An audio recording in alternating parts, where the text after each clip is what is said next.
Hello সকলকে, আজকে part number ২১-এ আজকে আমরা স্টার্ট করব পরিবেশ ও সম্পদ। এর আগে যে আ আমি একবার সূচিপত্রতে দেখিয়ে দিই আপনাদেরকে। এই যে পার্টগুলো রয়েছে, মানবদেহ কমপ্লিট হয়ে গেছে, ভৌত পরিবেশ, মাটি, জল, জীববৈচিত্র্য কমপ্লিট হয়ে গেছে। পরিবেশ পশ্চিমবঙ্গের সাধারণ পরিচিতি, এটাও কমপ্লিট হয়ে গেছে অলরেডি। আপনারা চাইলে অবশ্যই গিয়ে দেখতে পারেন। আজকে আমরা স্টার্ট করব পরিবেশ ও সম্পদ। তো আমরা চলে আসি। দেখুন কি আছে? নানা জায়গার প্রকৃতির নানা সম্পদ। ফুলমণির বাবার বন্ধু মৃগেন মুর্মু অনেক দূরে থাকেন। বাবার সঙ্গে ফুলমণি সেখানে বেড়াতে গেল।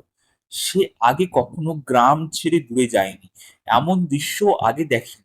রাস্তার পাশে দাঁড়ালে যতদূর দেখা যায় শুধু সবুজ ধান গাছ।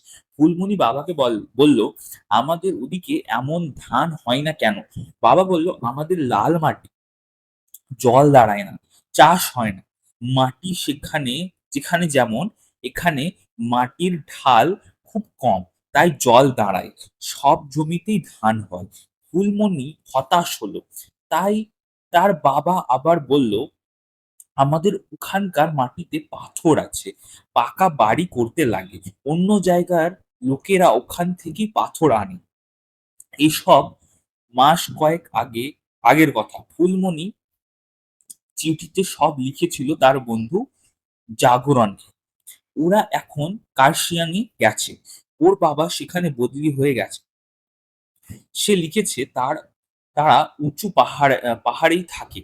সেখানকার জমি খুব ঢালু, তবু সবুজ চা বাগানে চেয়ে আছে ছেয়ে আছে। ফুলমণি স্কুলে গিয়ে বলল জাগরণের কথা। মাস কয়েক আগে মৃগেন কাকার বাড়ি যাওয়ার সময় কি দেখেছিল সে কথাও বলল। সুধন বলল, "তোর বাবা তো ঠিকই বলেছেন। আমাদের পাথর আছে, জঙ্গল আছে, কাঠের দাম কত জানিস?" রবিলাল বলল, "বাসে করে ২ ঘন্টা গেলেই কয়লা খনি। ওখান থেকেই সব জায়গায় কয়লা যায়। কয়লা ছাড়া ইট কয়লা ছাড়া ইট পোড়াতে পারবে? স্যার, বিদ্যুৎ তৈরি করতেও তো কয়লা লাগে।" এতক্ষণ ওদের কথা শুনছিলেন স্যার। হেসে বললেন, "লাগে তো। প্রকৃতির সম্পদ একেক জায়গায় একেক রকম।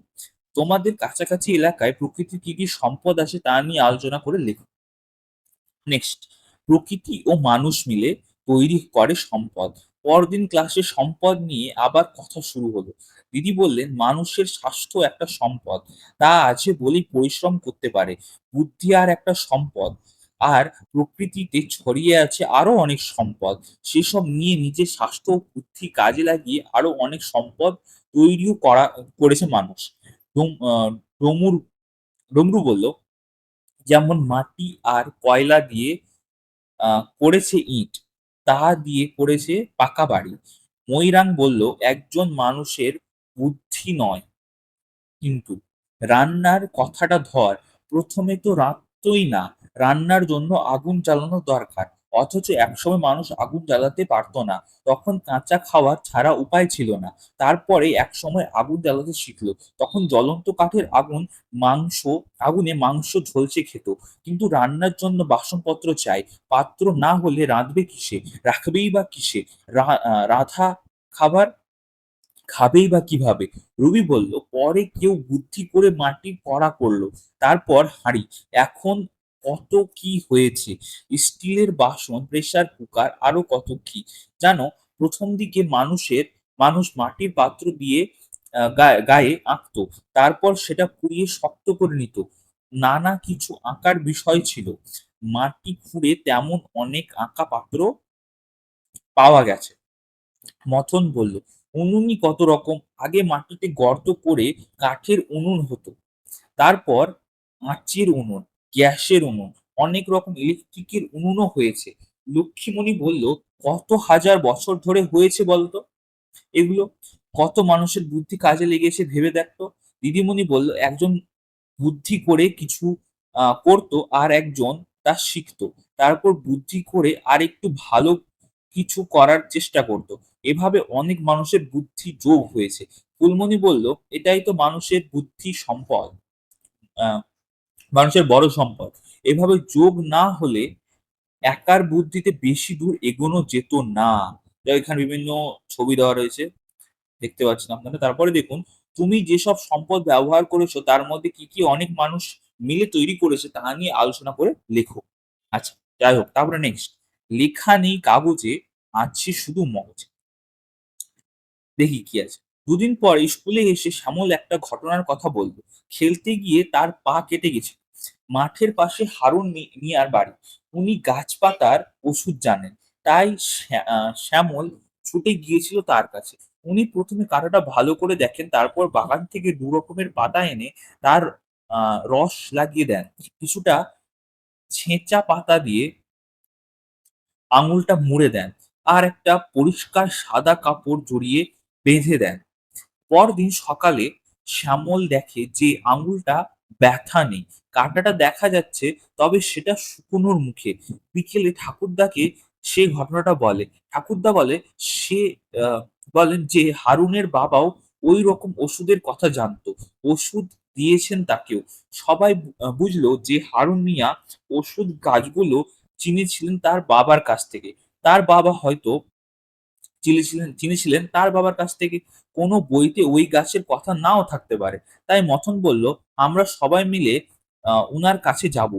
গাছটা চিনে নেব।" ইমদাদা ইমদাদ বলল, "যেতে পারিস, কিন্তু উনি সহজে বলবেন না। আমাদের আমরা দূর সম্পর্কের দাদা হন তো, আমি জানি।" স্যার বললেন, "তা তো পারে। এসব জ্ঞান সাধারণত পারিবারিক সম্পদ। বাবা-মায়ের কাছ থেকে ছেলেমেয়েরা শেখে। না, না, ওর ছেলে শহরে ডাক্তারি পড়ছে। তাকেও বলেননি। সে নাকি এসব ব্যাপারে জানতেও চায় না।" রতন বলল, "তাহলে তো উনি মারা গেলে কেউ জানতেও পারবে না। সেটাই তো চিন্তার বিষয়।" হীরামণি বলল, "আমরা দিদিমণি আমার দিদিমা খুব সুন্দর বড়ি দেয়। খুব ভালো স্বাদ হয়। কিন্তু কিভাবে অত ভালো হয় তা বলে না।" রবিলাল তার ঠাকুমার আ নকশা কাটা কাঁথা বানানোর কথা বলল। ফুলমণি বলল তার দাদুর সুন্দর আ ছুরি বানানোর কথা। তোমাদের বা বড়দের পরিচিত কার এমন জ্ঞান আছে, খোঁজ নিয়ে আলোচনা করে লেখ। তারপরে নেক্সট পার্ট আমরা দেখব জ্ঞান আর উৎসাহ। বলছে, নানা রকম জ্ঞান নিয়ে কথা হচ্ছে। বৈরাম বলল, "কাকা খুব সুন্দর বাঁশি বাজায়। তোর সামনেই বাজাবে, কিন্তু বাজানো দেখলেই যে বা বাঁশির সুর শুনলেই শিখতে পারবি না।" ফুলমণি বলল, "নাচ গানও তাই। আমার পিসির মতো নাচতে পারে কজন? দেখে তো সবাই। সবাই মিলে আমরা যে নাচ গান করি, সেটাই কি কম সুন্দর নাকি?" ওদের এসব কথা শুনে স্যার খুব খুশি হলেন। বললেন, "এই কারণেই সবাই মিলে উৎসব করা দরকার। এমনি করতে কেউ একটাকে একেকটা কাজ খুব ভালো শিখবে। তোমাদের কাছাকাছি অঞ্চলে কি উৎসব হয় তা নিয়ে আলোচনা করে দেখবে।" যাই হোক, এরপরে হচ্ছে স্মরণীয় যারা।